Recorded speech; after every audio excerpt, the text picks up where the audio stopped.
Hello and welcome to the Fallen Tree. Today we're going to be installing and unboxing this Luguna Revo 1836 lathe. This is a 110 version. They do make a 220 with a 2-horse motor, but this is the 110 with the 1.5 horsepower motor.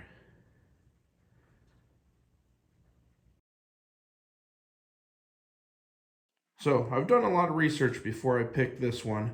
I was looking for something a little bit bigger. I've just got into wood turning, and before I was using an old Craftsman 12-inch lathe. I wanted something a little bit bigger. If you guys follow my cabin series, you'll know I've got a lot going on out there, and I've got some projects that are going to involve a little bit bigger lathe, and I've really come to enjoy it in the little bit of time I've been doing it. So let's get started.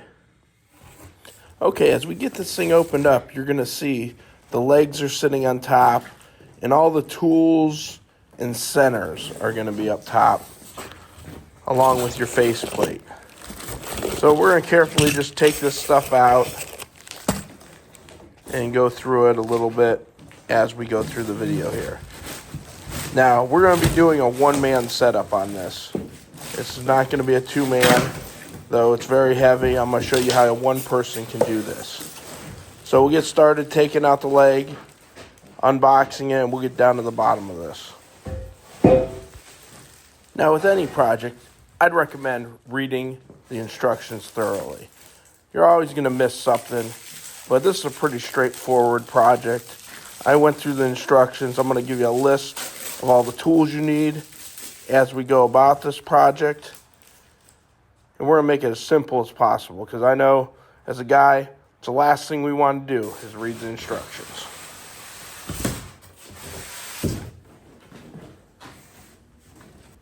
Okay, and there it is, the main part of the leg. You're going to see the final leg in there, along with the bed, the headstock, tailstock, and banjo. Now, this is a pretty heavy portion right here. I'm going to break down the box on each side, and it's going to make it easier to get to all these parts. You're going to want a lift of some sort if you're doing this by yourself. If not, you're going to want a couple guys. Now, after we get the box broke down, I'm going to cut out the ends of the foam. That's going to give me easier access to get in there and get the plastic off and get this thing lifted up out of the foam.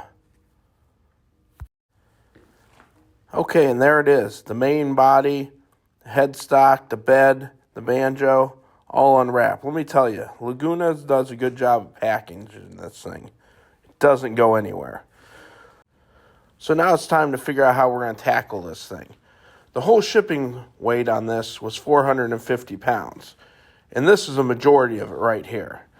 So there's two options: to get some sort of lift, or we can take the pieces off individually.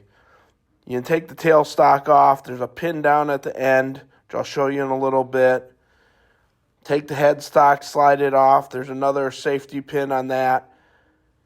And we can take it off in pieces and make it a little more manageable. So here's one of these pins. You just kind of unscrew that, and you could slide that tailstock right off and do it in pieces. Myself, I'm going to cheat a little bit. If you watch some of my videos, if you watch my Fallen Tree channel, you'll see that on my cabin build, I do mostly everything on my own. You got to get a little inventive sometimes. So I'm going to lift up each end of this, put it up on some dunnage. And I've got some forks on my tractor. And we're going to lift up this main body, save us some time of taking it apart. And we'll see how that goes.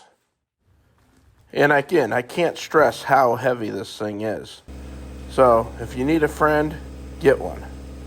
So here we are with the tractor. We're going to lift this up and get it ready to roll here.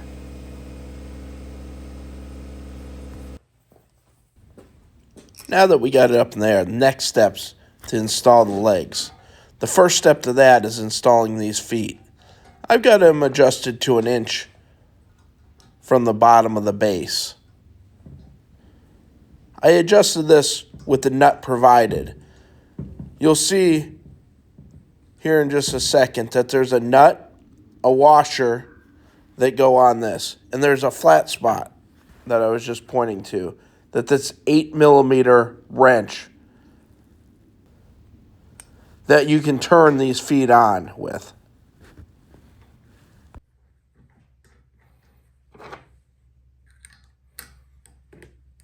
Okay, for the next step here, we're going to need these 8 bolts, and you'll see they got a locking washer and a washer on each one of them, and that's what's going to attach our legs to our bed.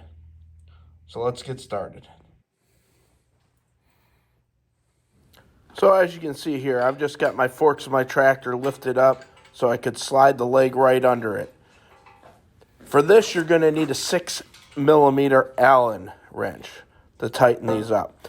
There's going to be 4 screws on each leg.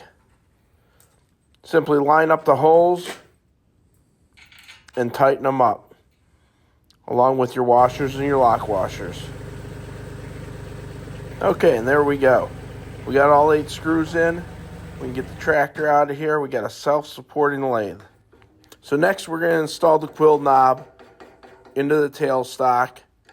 And for that, we're just going to take another 14mm wrench, and that's going to tighten it right in there. The next thing you're going to look for are the headstock and tailstock brackets. They're going to look similar to this one here. Each one of them is going to have 2 screws with a washer. And you're simply going to install them through a couple holes with an 8mm Allen key. Here's the tailstock holes here. Just stick the bracket on the back side, stick your bolts through there, and we're going to use the same installation process up on the headstock. It's very similar. You won't have any issues.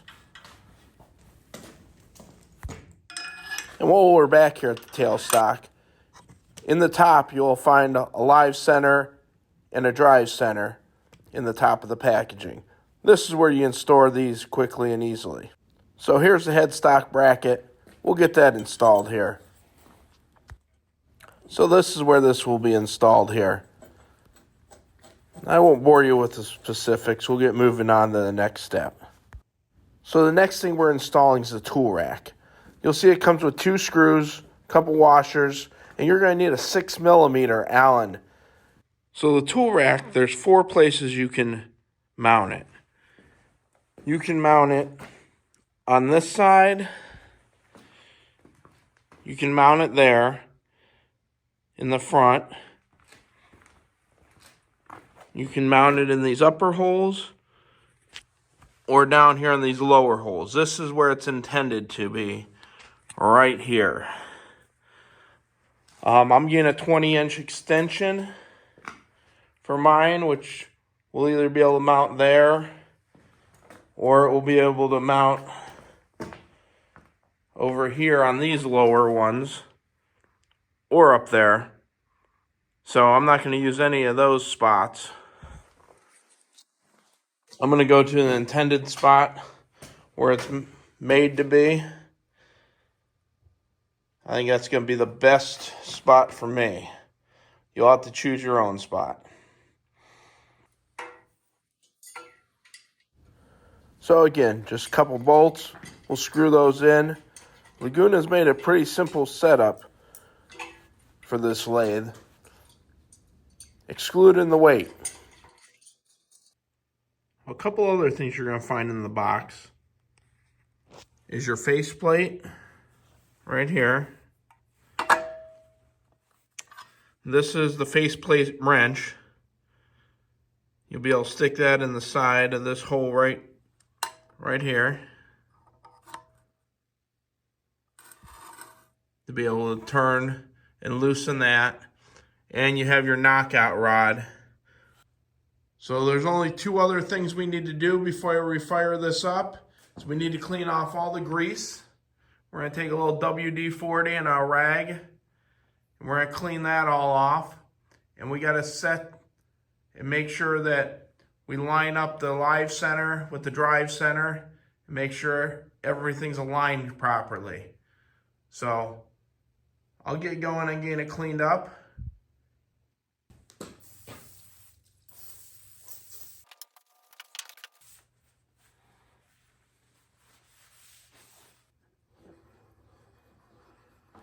So the next step in the process is to check to see how our centers line up with one another. So we move the tailstock over towards the headstock, and you can see out of the factory, it's just a little bit off. Now, if you see over here, there's 4 screws. Those are for the precision adjustment of your tailstock. You simply loosen those screws, line it up and kind of hold it where it needs to be, tighten those back up, and you're good to go. They made this step real easy. It just took about a couple minutes to get everything precise. So again, this was a pretty easy setup. We didn't need many tools. We needed a 3mm, 6mm, 8mm Allen wrench, along with an 8mm and 14mm open-end wrench. And here's pretty much what it looks like after we're done. So my first impressions are pretty favorable. It's an easy installation, seems to be a heavy-duty lathe that I'm going to get years of enjoyment out of. So if you like this video, please click subscribe, like it, share it, and let me know if I helped you out here. Feel free to visit some of my other videos on building an off-grid man cave and a few how-to videos that I've got. Just trying to share my knowledge and share my journey. Till next time, my friends.